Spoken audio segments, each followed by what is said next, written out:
in Africa. And this is what we are going to do in the next years, which we are going to be here. Wadhi nyime nyako Ramogi, board mar chenro mag pi oyango ni Kenya wito omenda mathoth kokalo e kembe mag pi.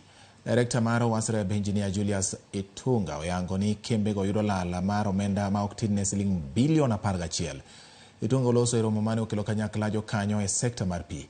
Romo bende obagi Embu kama oyangore ni Embu kende yudo lal mar 38 e sekta mar pi.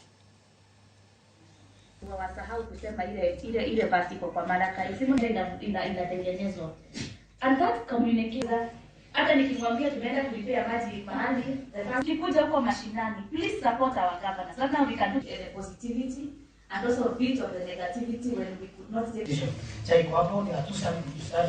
Tulipoangalia hii issue ya non-living water, hiyo 45% ni bilioni 11 billion. Ile tunapoteza as a country.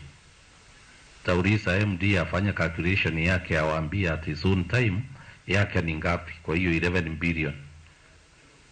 If we were to get that 11 billion, wasiri tuwaletea hapa, mutamaliza shinda zenu za maji hiyo mwaka moja.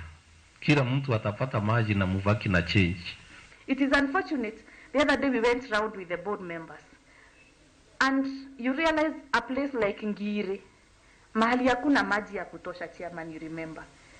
Huko ndiko basi zimejaa. Na vijana wanapita wanagonga pipe, wanataka ng'ombe zao instead ya kupeleka kwa mto zikunywe maji, zinagongwa pipe ya Ewasco, zikunywe maji hapo ikiteremka. By the time Ewasco knows, siku 2-3 zimepita.